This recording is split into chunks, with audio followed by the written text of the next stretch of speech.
Einmal Grillplatz geschüttelt und gerüttelt bitte. Also wenn die an ist, dann die will vorwärts fahren. Ich habe mal gefragt, ob er auch dann einen Vor- und Rücklauf, Rüttler wenigstens hat. Der ist rasend. Ja, das geht nicht. Soll das so? Einsatz für die Handwerkerprofis. Hessen im Heimwerkerfieber. Mit Fleiß, Mut und Bauchgefühl. Sie sind die Rettung. Das Dreamteam mit geballter Handwerkerkompetenz. Lisa Manz und Willi Becker. Sie ist Maler- und Lackierermeisterin. Er hat sogar 5 Meistertitel. Zusammen machen sie sich stark und helfen unseren Hobbyheimwerkern aus der Patsche.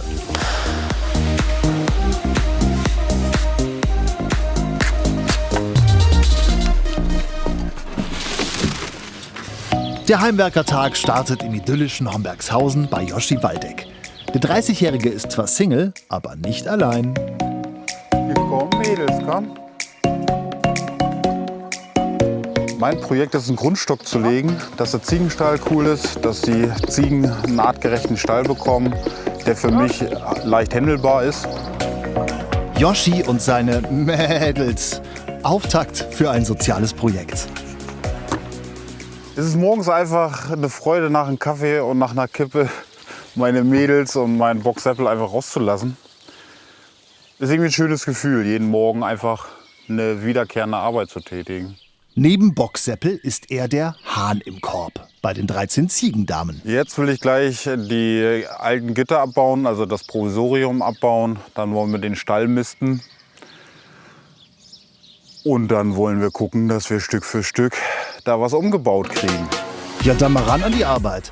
Der tatkräftige Berufskraftfahrer hat sich für den neuen Ziegenstall so einiges vorgenommen. Das hier ist sein Herzensprojekt. Hier kommt quasi eine Zwischenebene rein, wo die Ziegen dann über ein Leitergestell hochklettern können und auch oben pennen können. Also so, dass es stabil bleibt, mobil bleibt, so dass ich das auch mal rausnehmen kann oder in der Zukunft vielleicht sogar in einen anderen Stall reinsetze, wenn das mehr Ziegen werden. Auch dieses ambitionierte Heimwerkerprojekt bekommt natürlich die volle Aufmerksamkeit unserer Soll das so Heimwerkermeister Lisa und Willi. Bei dem Ziegenturm, ja, das wird mir interessant, wie er das so machen will. Das wäre eine Sache, ja, das müsste er mir mal zeigen, oder da wäre ich gerne mal dabei. Joschis Mädels machen einen entspannten Eindruck. Wer ist wohl hier sein größter Gegner? Die Zeit ist das. Ich habe mir da 5 Tage gesetzt, das ist halt schon knackig. In nur 5 Tagen will der Joschi den Stall komplett auf den Kopf stellen. Ein mobiles Klettergerüst mit Treppe und Podest für die Ziegen bauen. Dann noch eine Mauer wegreißen. Naja, ich denke, das wird sehr knapp. Ich denke, es ist kaum zu schaffen. Zumal er fast alles alleine stemmen möchte. Joschi hat ein klares Ziel vor Augen. Jugendliche sollen hier irgendwann lernen, Verantwortung zu übernehmen. Ja, das Projekt ist nicht ohne. Trotzdem ist er guter Dinge. Woher hat er bloß diesen Optimismus?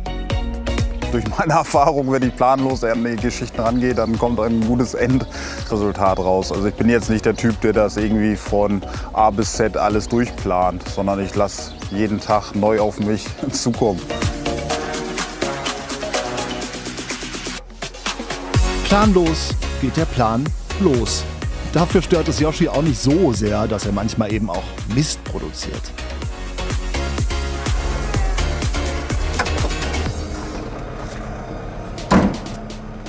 Balken vergessen, ey. Scheiße. Ja, ist echt Mist hier. Und weiter geht's. Mit Rückschlägen hat Joschi Erfahrung. Und, so planlos wie der 30-Jährige manchmal scheint, über allem steht eine ganz klare Vision. Ich mache das Projekt für Menschen, die in Zukunft auch mitwirken mit den Ziegen. Jugendarbeit, also da gibt es viele Ideen, viele Möglichkeiten und einfach mal anfangen. Man kann das schon so sagen, dass es so eine Art Ersatzfamilie ist, ne? Ich war als 12-Jähriger 2 Jahre in der Jugendhilfeeinrichtung mit Tieranschluss. Also jedes Kind hatte da seine Tiere und ich hatte da Ziegen und Rinder zu versorgen. Und irgendwie ist man da hängen geblieben halt. Kindheitsprägung. Irgendwie brauche ich teilweise selber einfach einen Antrieb, um irgendwie das Leben auf die Kette zu bekommen. Und da sind die Ziegen ein ganz guter Unterstützer. Etwas zurück und weitergeben. Das ist Yoshis Masterplan. Im Frankfurter Nordend soll innerhalb von 3 Tagen ein Grillplatz entstehen. Aber wie Sie sehen, sehen Sie wenig. Dabei hatten sich alle mächtig reingekniet, inklusive Willi. Habt ihr dann wenigstens mal so die Wasserwaage reingehalten? Wir haben die reingehalten. Ja, aber die hat nichts gesagt.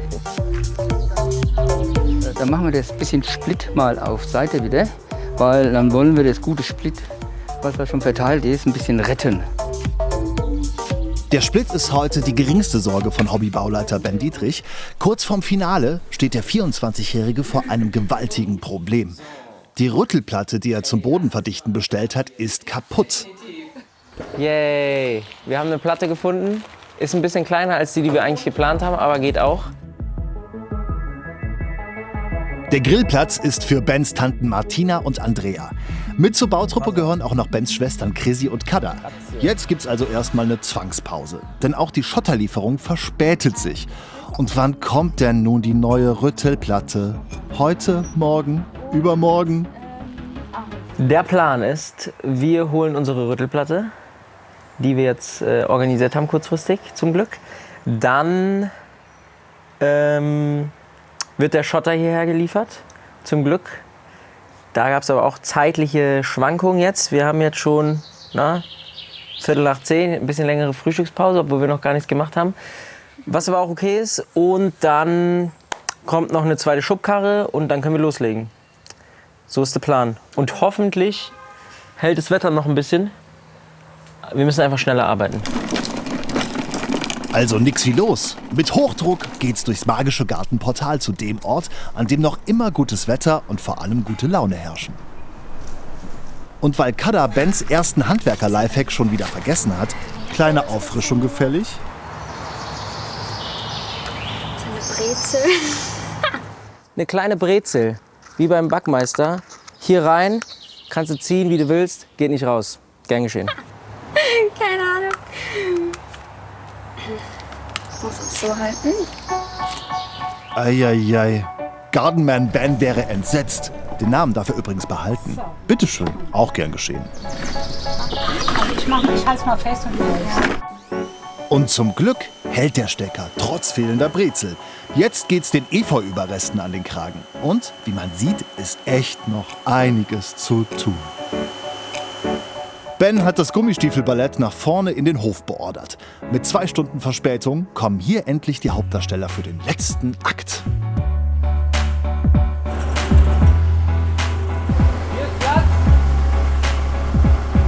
800 Kilo Schotter und 48 Betonplatten.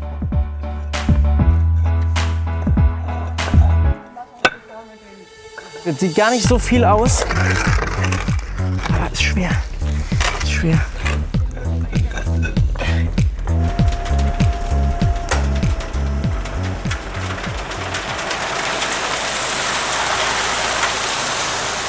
ich habe gedacht, das ist viel mehr. Also irgendwie der Platz scheint mir so groß und jetzt dieses Häufchen Elend da. Mal gucken, ob es ausreicht.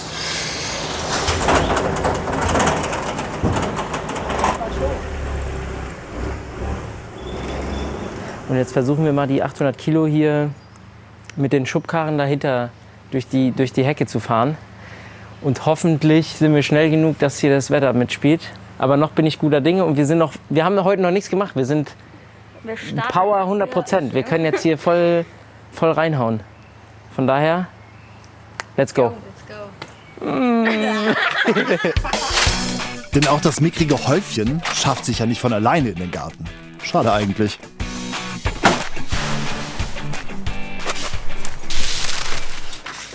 Im nordhessischen Hombergshausen hat Ziegen-Yoshi am Tag 1 noch die Ruhe weg. Dabei will er hier in nur 5 Tagen ein mobiles Klettergerüst mit Treppe und Podest für seine Ziegen bauen. Ja, die Scheiße schon mal raus. Der Mist. Ja. Ich hätte schon gedacht, dass man irgendwie 2-3 Stunden weiter vor wäre. Aber es ist noch alles im grünen Bereich. Ich kriege noch keine Panik. Yoshis Ziegenstall. Das hört sich schon nach einem guten Projekt an. Ja, gucken wir das ganze Gebäude hier. Ja. Das ist also schon. Das sind Da halt die müsste alten komplett Scheunen, was gemacht werden. Ne? Also schon eine Herausforderung, halt in der Kürze der Zeit einfach das jetzt durchzurobben. Ich habe begrenzt Urlaub jetzt mir genommen. Ich habe vor, dass das auf jeden Fall in der Zeit steht. Die Wand kommt raus, weil ich beide Ziegenabteile verbinden will miteinander, so dass ich einen längeren Futtertisch habe. Und nicht nur die Zeit ist ein Problem. Dass beide Böden in unterschiedlichen Höhen sind. Dass ich ungefähr, wenn ich jetzt mal so peile, 5 cm ausgleichen muss irgendwie mit einer Schräge. Aber ich dachte, ich komme drum herum mit Beton machen. Aber jetzt muss ich, wo die Wand stand, nochmal Beton dann reingießen. Habe ich mir einfacher vorgestellt. Schon wieder was planlos dazwischen gefuscht hat. Bei so einer Wand kann man ganz schön auf Granit beißen. Kein Wunder, Yoshi ist ja auch eine One-Man-Show. Das meiste will der 30-Jährige ganz alleine stemmen.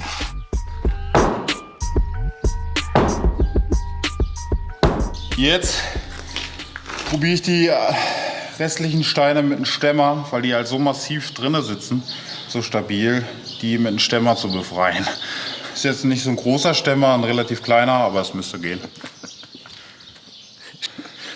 Ja, so mein Corona-Schnitt. Seit Corona habe ich die wachsen lassen. Ja, vielleicht fehlt auch einfach eine weibliche Hand. Alle Single-Ladies aufgepasst, unser lieber Yoshi ist zu haben und würde sich sehr über eine Frau an seiner Seite freuen. Also eine, die natürlich auch so tierlieb ist. Ich dachte, eine halbe Stunde ist sie weg. Pustegut. Gut aussehender er sucht liebevolle sie. Familienanschluss an die Herde garantiert. Handwerkliche Begabung ist definitiv vorhanden. So einfach geht's nicht. Ich nehme jetzt wieder den Hammer. Ich glaube, das ist effektiver.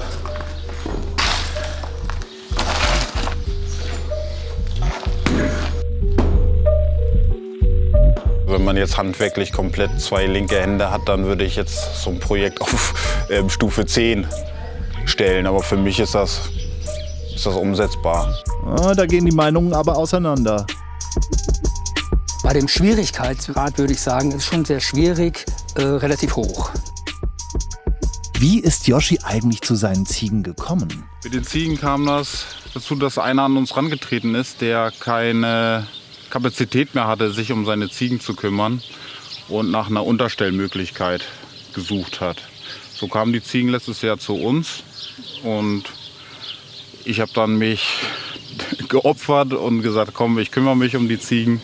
Die brauchen da jemanden, der sich da einfach drum kümmert. Und dann habe ich mich so verliebt in die Mädels, ne? Ein Biohof rund um die Scheune ist das Zuhause von Yoshi und den Ziegen. Die bewegen mich. Die haben mich lieb, ich habe sie lieb, sind treu an meiner Seite. Deswegen sind das meine Mädels. Und auch ein bisschen Familie. Yoshi hatte es nicht immer leicht. Als Jugendlicher verbringt er 2 Jahre in einer Jugendhilfeeinrichtung. Heute gibt er zurück und kümmert sich um andere. Ja, das bleibt irgendwie von der Herde fern. Irgendwie ist das ein bisschen Außenseiter. Ich bring's mal runter zu den anderen. Immer auf Achse, immer on Tour. Lisa Manz, 24. Seit 3 Jahren ist sie Maler- und Lackierermeisterin. Schon mit 21 Jahren macht sie ihren Meister, als eine der jüngsten in Deutschland. Die Ausbildung hat sie im Betrieb des Vaters gemacht. Lisa lebt für diesen Job. Für alles andere bleibt im Moment kaum Zeit.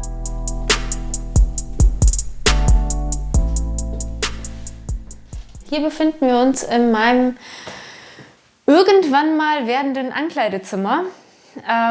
Dieses Projekt, muss ich gestehen, vernachlässige ich jetzt schon 3 Jahre. Dadurch, dass ich Tag und Nacht Baustellen habe und das natürlich auch gerne mache, kommt aber natürlich meine Baustelle immer zu kurz. Lisa steht von Kindesbeinen an auf Baustellen. Ihr Opa hat den Malerbetrieb vor mehr als 50 Jahren gegründet. Lisa wird ihn irgendwann von ihrem Vater übernehmen. Als Profi in der 3. Generation.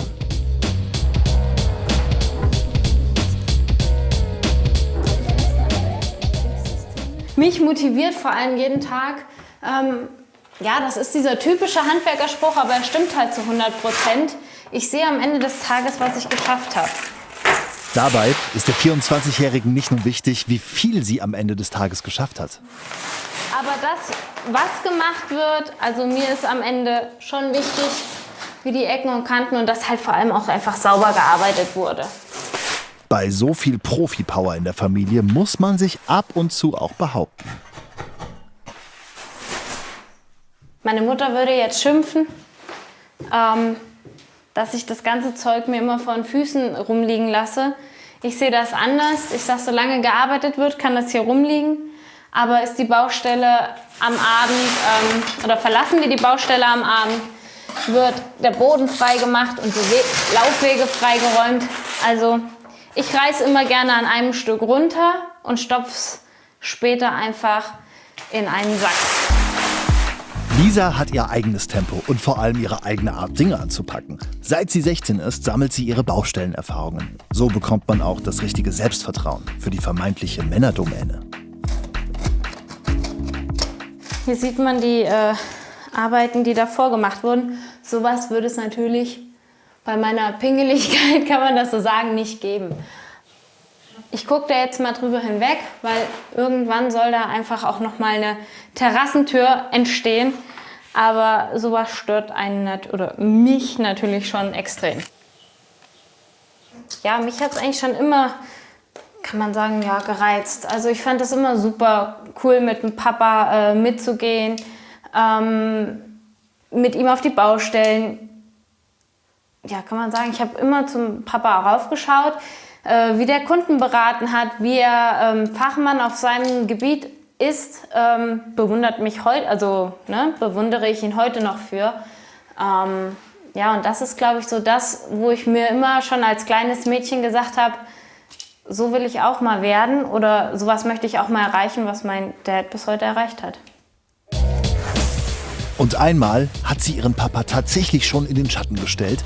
Während der mit jungen 22 Jahren seinen Meister macht, schafft es Lisa noch ein Jahr früher. Trotzdem, Rollenklischees sind nicht ihr Ding.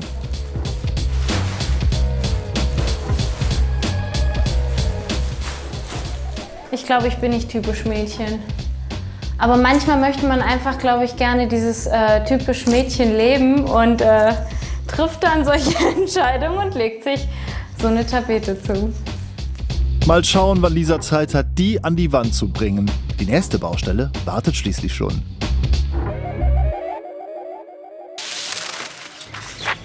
Zweiter Tag auf der Baustelle von Yoshi in Nordhessen. Der Ziegenpapa arbeitet am Stallausbau mit mobilem Kletterpodest für seine Vierbeiner. Für dieses ambitionierte Projekt hat er sich gerade mal 5 Tage Urlaub genommen. Auch wenn es ab und zu so scheint, der 30-Jährige ist kein einsamer Wolf in Hombergshausen. Der Berufskraftfahrer wird von seinem Arbeitgeber, der Dorfgemeinschaft und vielen Bekannten unterstützt. Eine Freundin hat ihm das Holz organisiert, das er jetzt für sein Gerüst verschraubt. So kann Yoshi nicht nur altes Material sinnvoll recyceln, sondern auch ordentlich Geld sparen. Ich habe hier Schwerlastpaletten umfunktioniert als Ständerwerk für mein Podest, wo die Ziegen dann draufklettern können. Sonst müsste ich das alles einzeln bauen mit vielen Winkeln und das ist halt alles so hart vernagelt mit Nägeln, die so eine Art Widerhaken haben. Das ist sehr, sehr stabil. Und gut fürs Portemonnaie, oder? Weil der Holzpreis ja momentan ziemlich hoch ist, habe ich mir halt überlegt, wie kostengünstig wie möglich ich bauen kann. Wenn das Budget nicht so groß ist, würde ich einfach mit dem wenigsten Aufwand das Möglichste rausholen. Ich denke, das macht er ja auch. Ja. Schon allein, wenn du die ganzen Hölzer siehst. Motiviert ist er. Motiviert ist er. Und er macht sich Gedanken, das ist schon mal gut. Also ich probiere das alles so kostengünstig wie möglich zu halten. Ich glaube schon, dass ich so rund um 1.000 Euro, 1.600 Euro hier einspare dadurch, ja. Die Ziegen sollen es schon gut haben. Aber Yoshi freut sich natürlich auch über jeden Euro, den er nicht ausgeben muss.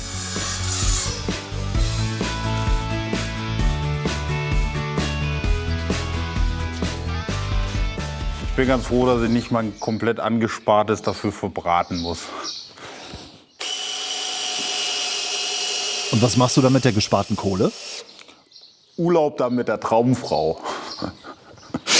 Dafür sind dann die 1.500 Euro. Der Yoshi, nicht nur ackern, sondern auch das Leben genießen. Zuschriften der Damenwelt bitte jetzt, denn der fleißige Heimwerker ist noch zu haben. Ja, Menge Arbeit, hab das ein bisschen unterschätzt. Weil da drumherum dann viele Sachen passieren, die einen ablenken. Yoshi meint doch nicht etwa seine Mädchen? Irgendetwas anderes bedrückt den Single-Ziegen-Yoshi. Aber guter Rat ist nicht teuer, solange er ihn sich bei Willi Becker holt. Hinten in den Stall will ich ja so ein Plateau reinbauen. Da habe ich ganz viele so Schwerlastpaletten bekommen. Da will ich quasi ein Plateau drauf bauen. So dass die Ziegen da oben raufklettern können, oben pennen können. Jetzt stellte sich nur die Frage, was für eine Dicke haben die Deckel von der Kiste?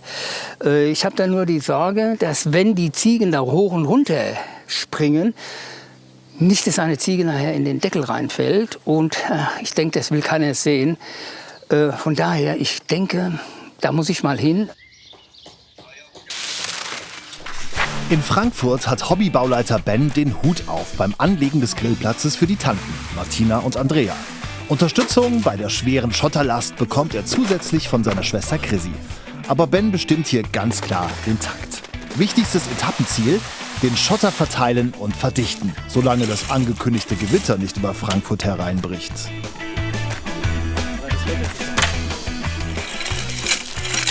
Er möchte gerne den Schotter eingebaut haben, weil er gerne eine Rüttelplatte mal bedienen möchte. Das ist für mich ein Argument. Dann soll er eine Rüttelplatte holen. Er will eine 75 Kilo Rüttelplatte holen. Ich habe ihm schon viel Glück gewünscht, weil die muss er nämlich schon vorne, hinten durch den ganzen Garten bis dorthin transportieren. 75 Kilo. Aber wo ein Wille ist, ist eben auch ein Weg. Rüttelplatte die erste. Wir probieren es. Ich habe noch nie vorher die Rüttelplatte bedient.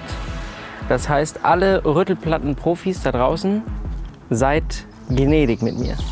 Ich habe mal gefragt, ob er auch dann einen Vor- und Rücklauf, Rüttler wenigstens hat. Weiß er nicht. Ich wollte ihm keinen Mut wegnehmen, weil eine Vor- und Rücklauf Rüttelmaschine gibt es erst ab 150 Kilo. Ja gut, da kann sich dann nachher wieder locker rütteln, ne? Die gemeine Rüttelplatte, auch Vibrationsplatte oder Flächenrüttler genannt, bewirkt durch kinetische Energie und Zentrifugalkräfte eine Flächenpressung. Also kurz, die macht den Schotter platt. Und ob vorwärts oder rückwärts drüber, ist Ben egal. Hauptsache, es rüttelt nicht über seinen Fuß.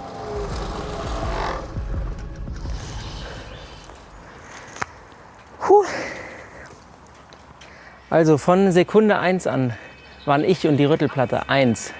Ich habe sofort gewusst, wie das Ding funktioniert. Muss ich selber lachen. Nee, wir hatten Anfangsschwierigkeiten, aber es hat funktioniert. Ich bin mir nicht sicher, ob man die richtig fährt. Das Problem ist, die geht nur vorwärts. Wenn die an ist, dann die will vorwärts fahren.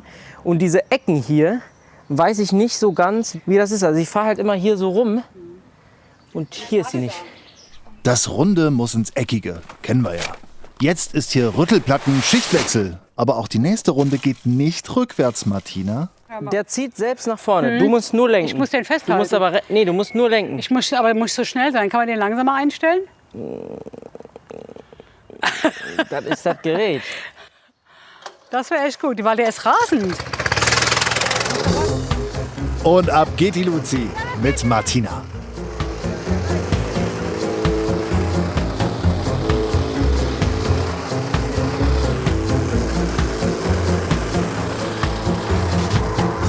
Aber interessant, aber du bist voll, kennst du Powerblade? So ist das. Powerblade. Ja. Ich fühle mich auch wie Powerblade. Ich fühle mich eher wie ein Power Ranger. Danke, Martina, Benny, gut gemacht. dass Gut ich gemacht. durfte. Gut gemacht. Das ist Okay. hier wie so ein Spielplatz, wo jeder mal darf. Genau so ist es, ja. Das ist Ist ja mein Grillplatz, habe ich mir gedacht. Dann will ich das auch mal ausprobieren, damit ich sagen kann, ich habe da zumindest eine Hand angelegt. Die anderen Dietrich-Hände kümmern sich jetzt darum, dass aus dem Schotterfeld endlich ein ordentlich angelegter Grillplatz wird. Schließlich ist die Familienparty für den nächsten Tag schon eingeloggt. Ben und seine Rüttelplatte sind unzertrennlich. Aber ein Problem sitzt Team Grillplatz noch bedrohlich im Nacken: die Zeit bis zum großen Donnerwetter. So, was sagt die Wetter-App? Ja, 2 Stunden. Dann wird es losgehen. Also schauen wir mal, dass wir ein bisschen ranklotzen. Ben und seine Truppe wollen möglichst vor dem angekündigten Starkregen fertig werden. Und so bekommt jetzt endlich der Basaltsplit seinen großen Auftritt. Den wollte Ben ja schon vor 2 Tagen aufs Erdreich kippen, aber dank Willis beherztem Eingreifen sind jetzt noch die vollen 250 Kilo zum ordnungsgemäßen Verteilen übrig.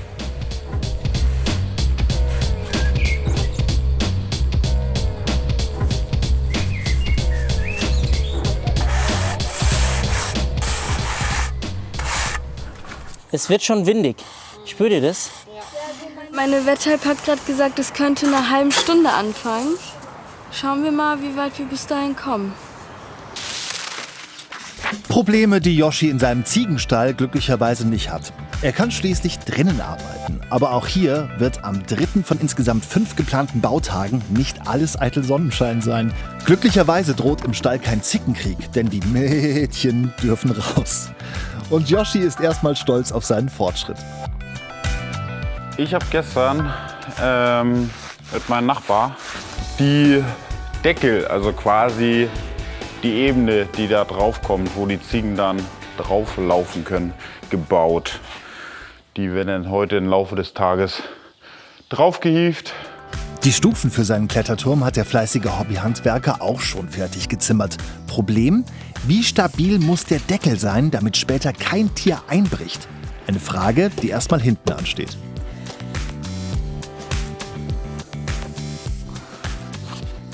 Ja, ich will das erstmal fixieren, dass mir das später nicht umfällt, wenn wir das Plateau draufheben.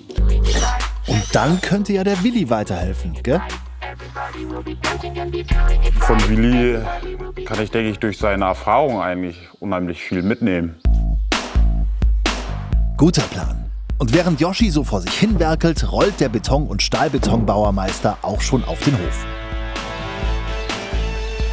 Das ist halt gleich dabei. Ja, grüß dich. Ja, der erste Eindruck, es gibt viel zu tun. Fassen wir es an. Aber erstmal lässt es sich der fleißige Yoshi nicht nehmen, Willi von seinen bisherigen Bauerfolgen zu erzählen. Schließlich hat er hier schon eigenhändig eine Wand rausgerissen und das Gerüst aus Schwerlastpaletten gebaut. Ich finde es sehr gut, dass sowas gemacht wird. Vom Umweltaspekt ist es sehr gut. Wiederverwendbar, wiederverwertbar und eine gute Sache. So, dann schauen wir mal. Oh oh, soll das so? Nee, tatsächlich nicht. Ich habe vor, noch eine Platte drüber zu ziehen. Ja, dann, so dass sich Kraft sich dann auch noch mal, also das genau, Gewicht noch mal aber mehr auch verteilt. hier die Lastverteilung halt ein bisschen Genau. besser ist. Genau. Ja, super. Das wäre natürlich ein bisschen fatal, wenn wir das so lassen würden. Da bricht ja eine so mit meinem Leichtgewicht schon langsam durch und die Ziegen hoppeln ja noch mehr.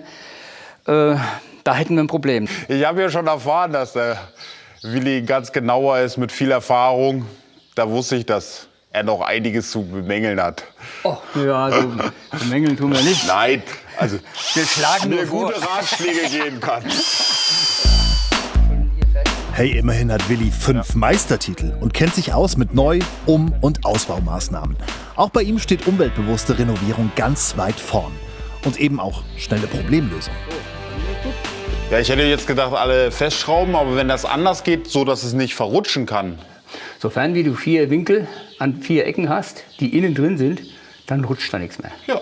Jetzt tun wir oben die Plateaus befestigen, so dass er das auch alleine nachher mit so einem Hubwagen hochheben kann, ohne dass man dann innen drin Schrauben lösen muss. Deswegen nehmen wir jetzt die Winkel Und die werden nur in dem oberen Bereich angeschraubt, aber seitlich an die Seitenwände gelegt, so dass sie sich nicht verschieben können.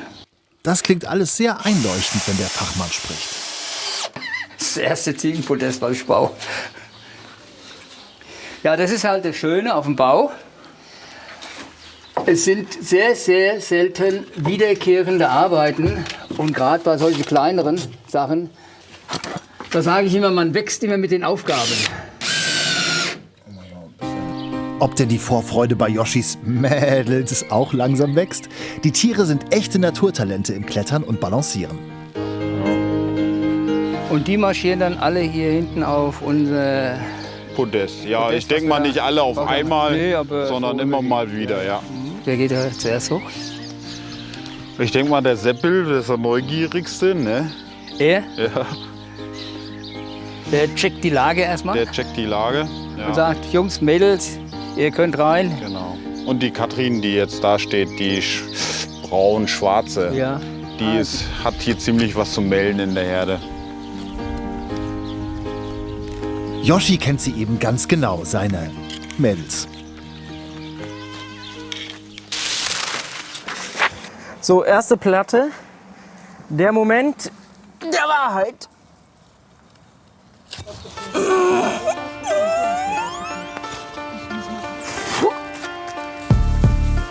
Der Grillplatz in Frankfurt nimmt langsam Form an. Und es wird auch Zeit. 3 Tage Arbeit sind fast rum und am nächsten Tag sollen hier die Würstchen brutzeln. So ambitioniert die Truppe in den 3. Bautag gestartet war, jetzt rächen sich die ganzen Verzögerungen. Warte.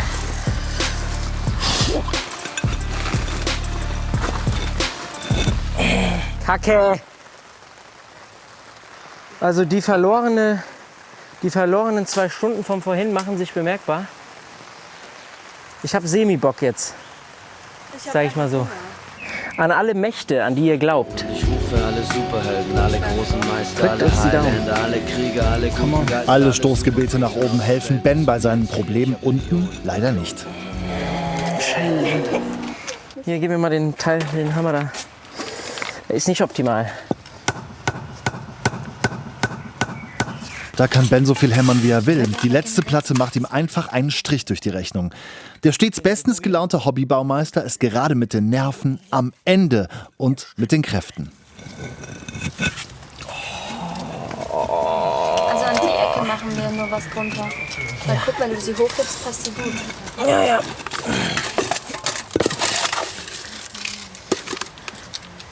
Hier, das ist hier richtig Teamarbeit ist das. 5. Versuch. Und endlich sitzt das Ding. Dank einer Extraladung Split. Hast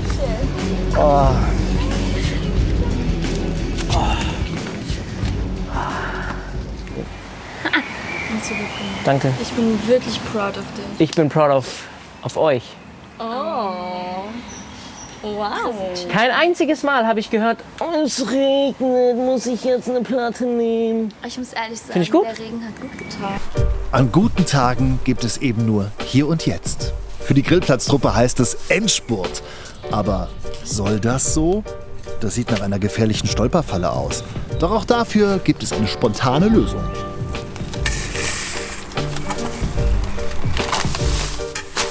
Was machen die da? Und ich kann euch beruhigen, auch wir denken uns, was machen die hier. Aber wir wissen einfach nicht, wie es anders geht. Aber das wird hier, also ich finde es eine super Taktik. Ich finde es super. Ich stehe dazu. Ich stehe dazu. Große Ereignisse werfen ja bekanntlich ihre Schatten voraus. Ist das nun ein gutes oder schlechtes Omen?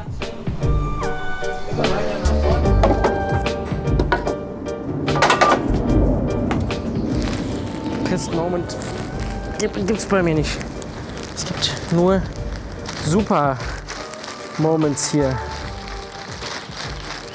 Aber was definitiv heute passieren muss, ist, dass es hier fertig wird, weil morgen kommt der Grill und dann können wir hier nicht noch rumhantieren.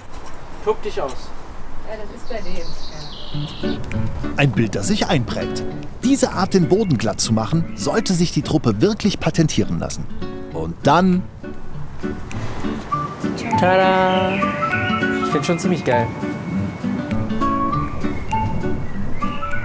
Ihr wart wer an ist. allen Ecken und Enden, überall. Kada hier, Kada da, Chrissy hier, Chrissy da. Ihr wart ja Ja, und Danny war eigentlich. immer in der Mitte und hat immer nur geguckt, ach, wo brauche ich Hilfe? Und Genau, schon ich habe war- eigentlich gar nichts gemacht. Ja, genau. Wir halten nochmal fest, ich habe eigentlich gar nichts gemacht. Also ich war die Person, die gar nichts gemacht hat. Und bist du nicht überrascht über das Ergebnis? Ich bin total überrascht, wie ihr das geschafft habt, ohne meine Hilfe.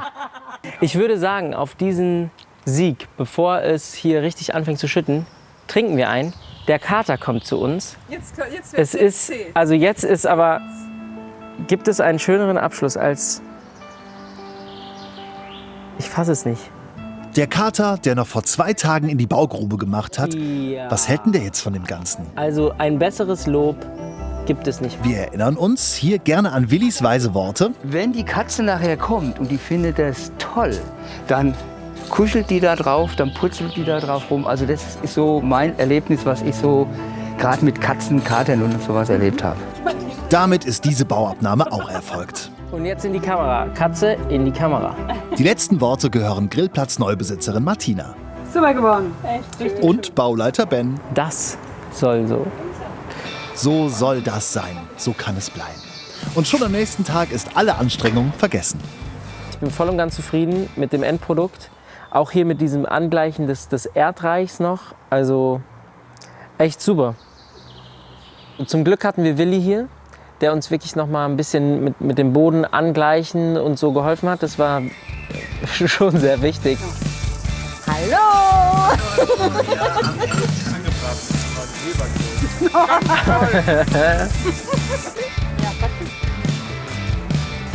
Würdest du sagen, Martina, deine ursprüngliche Befürchtung, dass er zu groß wird, Nein. war berechtigt? Du hattest ja Zweifel. Ja, perfekt. Willst Ja, du dich jetzt der ist ausreichend groß. Er dürfte gar nicht kleiner sein. Trin. Auf einen schönen Abend! Ole, yes.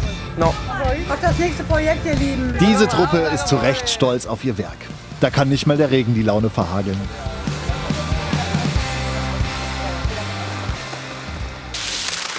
In Hombergshausen sind Joschi und Handwerkerprofi Willi beim Kernproblem angekommen. Die Deckel der einzelnen Stufen hoch zum Ziegenpodest.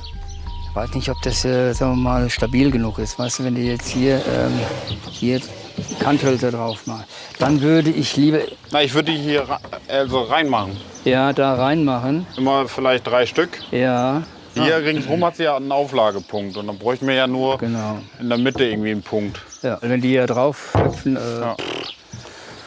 die wiegen ja auch was. Wie schwer ist so eine Ziege? Das ist unterschiedlich. 30? Ja, 30 Kilo, also und bisschen mehr. Ja. ja, 30, 35 oder 40 Kilo. Ja, die springt ja nicht, die kommt ja nicht so hin, die kommt ja wie ein Hammer Ja. hier drauf. Ne?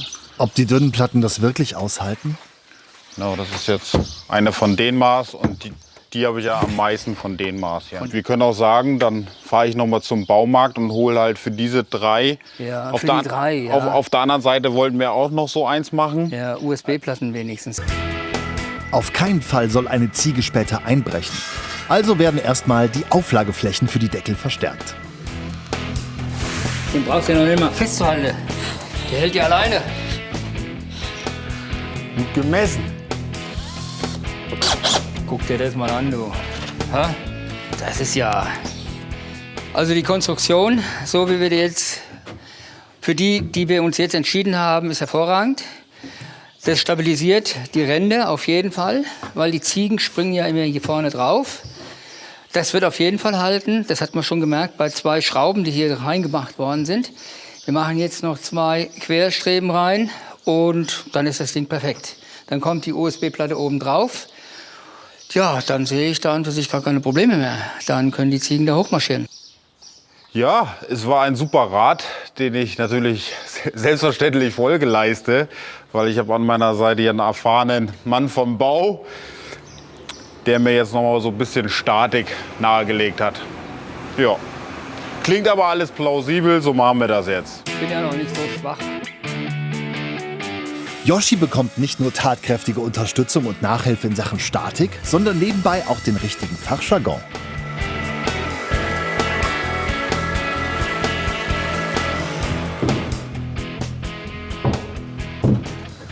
Weißt du, was das Problem ist? Ich habe es erkannt.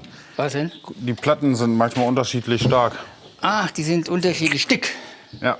Stark können die Platten sein. Wir können stark sein, aber die Platten können nur dick sein.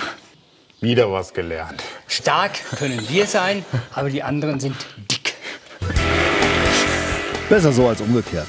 Und weiter geht's.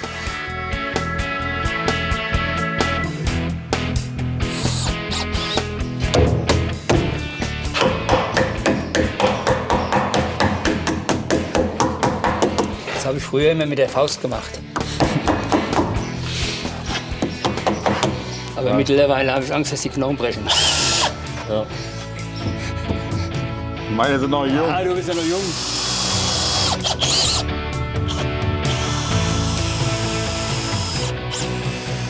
Also jetzt haben wir gerade festgestellt, jetzt könnten wir langsam die Sache im Akkord durchführen. Wir haben uns eingespielt, es flutscht wie Slotschen. Und das ist der Moment, wo ich dann sage, ich glaube, jetzt haben wir alles richtig gemacht und ich könnte dich mit ruhigem Gewissen weiterhin werkeln lassen. Jo. Ich sehe, du schaffst es und ich sehe auch, du kannst es. Na, dann hat Yoshi doch alles richtig gemacht, oder? Der Grundgedanke war erstmal und dann gucken wir mal und dann ja und dann aber jetzt muss ich sagen, so geht das. Ja, mein Projektmanagement ist ja desaströs, aber ja, ist halt, dass da ein Experte sagt, ach, das wirst du schon schaffen, das macht mir Mut. Ich konnte ihm helfen in der Hinsicht, dass wir die Statik mal ein bisschen berücksichtigt haben von dem gesamten Gerüst, wenn man es mal so nennen darf. Wir haben es ein bisschen stabilisiert. Man muss ja berücksichtigen, die Ziegen laufen ja nicht auf Samtpfoten, weil die gehen ja ratatating und die gehen ja dann sofort hoch oder runter und die springen halt. Und diese Kräfte, die da auf gerade den Eckbereichen auftritt, die muss man halt auffangen. Also verlässt Willi guten Gewissens Yoshis Ziegenstallbaustelle. Und der hat, motiviert vom Meisterlob, ein paar Stunden später sogar noch eine bessere Lösung für seine Treppenstufen gefunden. Was mir gut gelungen ist gerade tatsächlich ist, dass ich passende Platten gefunden habe für die Stufen. Das Problem war, dass es keine USB-Platten im Baumarkt gab, wie der Willi mir das geraten hatte. Aber ich glaube, dass ich jetzt eine gute Alternative gefunden habe, die auch ziemlich robust ist. Und wenn hier zahlreiche, zahme Zicklein zackig zockeln, wenn ich ein bisschen rumspringe, ob das stabil ist hier.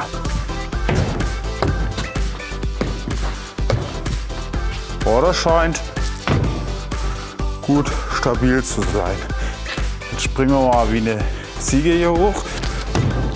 Das ist sehr stabil. Dann können Brock Seppel, die Ziegendamen und die Minis bald kommen. Jetzt hat er ja gerade noch mal so oben eine Schalltafel drauf gemacht und die auch befestigt. Und somit haben wir eine super feste Steigung für die Ziegen. Ja, mit Willi war es heute echt total cool, mega lustig. Ist ein Mensch von Fach. Ich weiß, dass ich heute noch echt ein bisschen was schaffen muss, um das noch alles bis Sonntag hinzubekommen. Denn dann ist der Urlaub rum und die geplante Arbeitszeit auch. Ich bin ja mutig, ne? Mir wird gerade erstmal die Dimensionen bewusst. Das ist auf jeden Fall Fläche. Und ganz viel Platz für Farbe. Doch welche ist die richtige?